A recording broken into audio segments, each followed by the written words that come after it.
Udaipur files movie पर रोक लगा दी गई है और रोक लगाई है उस दिल्ली हाई कोर्ट ने जिसके जज यशवंत वर्मा के घर बोरे भर भर कर नोट मिले थे। नुपुर शर्मा की पोस्ट शेयर करने मात्र पर उदयपुर के कन्हैयालाल टेलर की हत्या करने वाले मोहम्मद गौश और मोहम्मद रियाज को ढेरों सबूत होने के बावजूद 3 साल में सजा मिलना तो दूर गवाहों की पेशी तक नहीं हुई है। परंतु मर्डर को दिखाने वाली फिल्म पर मात्र 3 दिन में रोक लगा दी कट्टरपंथी मौलाना मदनी की पिटीशन पर। लोग कहने लग गए हैं देश में मोदी सरकार से ज्यादा ताकत कपिल सिब्बल, अभिषेक मनु सिंघवी और प्रशांत भूषण जैसे दलालों की है। सरकार बटला हाउस, ओखला और हल्द्वानी जैसे अनेक क्षेत्रों में बांग्लादेशी और रोहिंग्या घुसपैठियों के अवैध कब्जों पर बुलडोजर चलाती है, सुप्रीम कोर्ट रोक लगा देता है।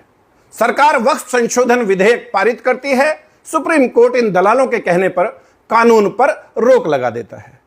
सरकार कांवड़ यात्रा के मार्ग में दुकानों पर पट्टिका लगाने को कहती है, सुप्रीम कोर्ट रोक लगा देता है। सरकार अपराधियों और कट्टरपंथियों के खिलाफ बुलडोजर एक्शन शुरू करती है, सुप्रीम कोर्ट रोक लगा देता है। फर्जी गांधी राहुल को 2 साल की सजा मिलती है, सांसदी चली जाती है, सुप्रीम कोर्ट रोक लगा देता है। गुजरात दंगों के नाम पर दुनिया भर से करोड़ों रुपए का गबन करके उस रकम को डकार जाने वाली तीस्ता सीतलवाड़ की गिरफ्तारी तय होती है। सुप्रीम कोर्ट सिब्बल के कहने पर आधी रात को रोक लगा देता है। अपने कोर्ट ऑफिस में साथी महिला को जंगा पर बैठाकर ऑन कैमरा घृणित कर्म करते हुए उसे जज बनाने का लालच देने वाले सिंघवी जैसे गलीच का लाइसेंस कैंसिल करने की बजाय सुप्रीम कोर्ट उसकी गंदी वीडियो सोशल साइट से हटाने का आदेश देता है। मतलब चल क्या रहा है भाई इस देश में? सरकार का कोई रसूख मानता है कोर्ट या नहीं? आम इंसान की तो छोड़ो, एक वकील कोर्ट ऑफिसर होता है, कोर्ट साहब से कम पढ़ा लिखा नहीं होता।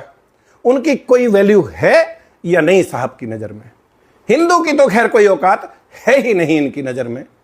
देश के प्रधानमंत्री जिनकी लोकप्रियता वर्ल्ड लीडर की है, लगातार तीसरी बार चुनकर आए हैं, आवश्यकता से अधिक आदर सम्मान दे रहे हैं, वो भी नहीं पच रहा है जज साहब लोगों को।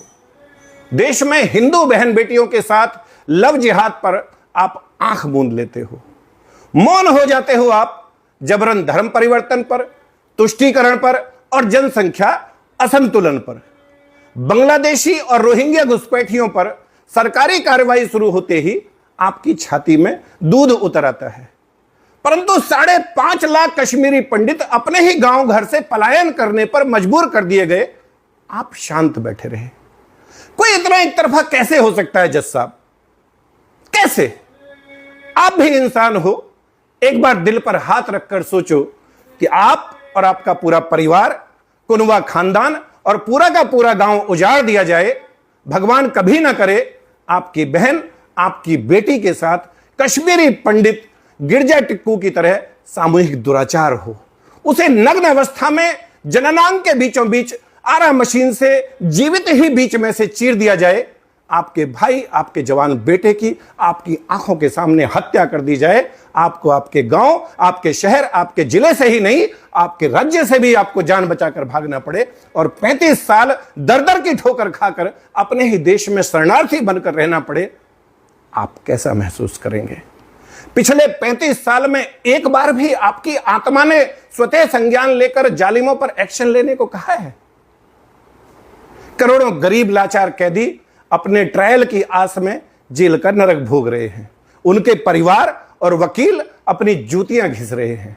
आपके पास सुनवाई का समय नहीं है, परंतु सिब्बल और सिंघवी जैसे धूर्त दलालों के अकूत धन के लालच में आप आतंकवादियों, भ्रष्टाचारियों और विशेष रूप से इस हिंदूवादी सरकार के विरोधियों के पक्ष में आधी रात कोर्ट बैठाने को तत्पर रहते हो।